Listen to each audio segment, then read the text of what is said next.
Imagine you're an ancient human. You love someone, but you don't want a child right now. What do you do? This is not a modern question. It is one of the oldest. The desire to have sex without pregnancy is ancient. Ancient as humanity itself. Maybe older. People have always wanted to control their reproduction. The methods they used are surprising and often terrifying. Some worked, some did not, some killed you. But the effort itself tells us something profound. Let us start with the oldest evidence we have, the Kahun Gynecological Papyrus, Egypt, 1825 BCE. A medical text with recipes for preventing pregnancy. It recommends crocodile dung mixed with sour milk, applied as a pessary, inside the body. This is the oldest recorded contraceptive in history. Did it work? Surprisingly, maybe a little.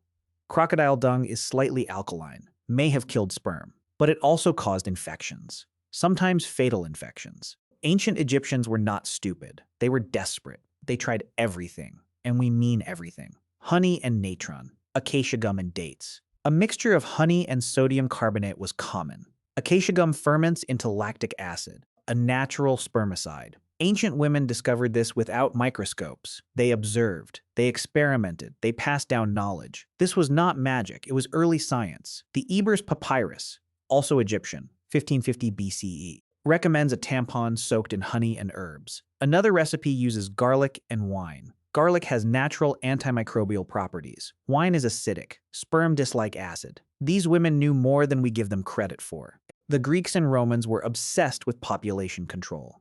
The Greek physician Cyrannus wrote the definitive ancient text. His book Gynecology, around 100 CE, is shockingly practical. He recommended abstinence during fertile periods. He also described potions, pessaries, and physical barriers. Olive oil, cedar resin, myrrh. All were used. Some of these actually work as spermicides. Cyrannus even described a primitive diaphragm, a wool pessary soaked in astringent substances, placed at the cervix to block sperm. The Romans also loved silphium, a plant so valuable it went extinct. Silphium grew only around Cyrene in North Africa. It was used as a contraceptive and abortifacient. The demand was so high the plant was harvested to extinction. The last known stalk was given to Emperor Nero. Silphium became so famous it appeared on Roman coins. A plant driven extinct by the desire to control pregnancy. Think about that. An entire species wiped out for birth control. The Romans used many other methods too. Pennyroyal tea, a powerful herb that induces menstruation. It also causes liver failure. Many women died. Queen Anne's lace seeds were chewed as a daily contraceptive. Modern studies show they actually inhibit implantation. But the dosage must be precise. Too much is poisonous. Ancient women walked a thin line between prevention and death. Greek and Roman men had their own responsibilities too. Withdrawal was practiced, mentioned in Greek medical texts. Coitus interruptus is one of the oldest methods known. It requires no herbs, no devices, just self-control. It was not reliable, but it was better than nothing. In China, contraceptive knowledge was equally sophisticated. The Yellow Emperor's Classic of Internal Medicine, 2600 BCE, describes mercury as a contraceptive. Taken orally, mercury is a poison. It caused sterility and death.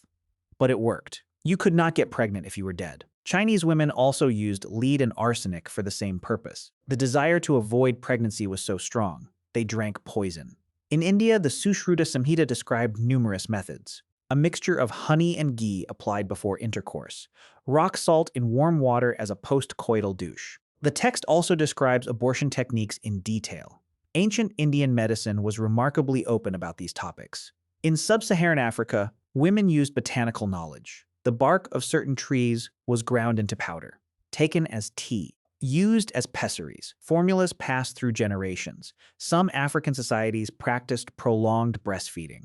Breastfeeding suppresses ovulation. Fewer children. This was not superstition. It was physiological knowledge. In pre-Columbian America, women used yet another plant. The stone root plant, Lithospermum, was used by Native American women. It contains compounds that suppress ovulation. Modern science confirmed this in the 1970s. Ancient women knew about it thousands of years earlier. But for every effective method, there were dangerous ones. Medieval European women drank arsenic for sterility, strychnine, hemlock, belladonna, all used as contraceptives. These are deadly poisons. Women drank them anyway. Why? Because dying in childbirth was also common. For many women, the risk of poison was acceptable. A quick death was better than a slow one in labor. Tansy tea was a common medieval contraceptive. It induces menstruation. It also causes seizures. Rue, another herb, was used for the same purpose. Rue can cause severe liver and kidney damage. Women knew the risks. They used it anyway. The most dangerous method was probably ergot fungus, a fungus that grows on rye, used to induce abortion. It causes gangrene, convulsions, and hallucinations. In medieval Europe, thousands died from ergot poisoning, but some survived and did not get pregnant. Condoms existed in ancient times, but not as we know them. The ancient Chinese used oiled silk paper. The Japanese used tortoise shell or animal horn. In Europe, animal bladders were tied with ribbon. These were not for contraception.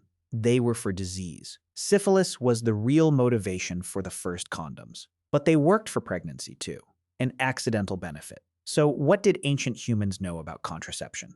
A lot. Much more than most people assume.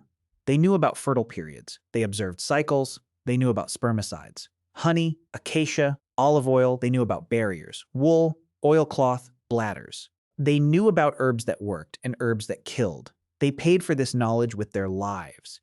The desire to control reproduction is not modern.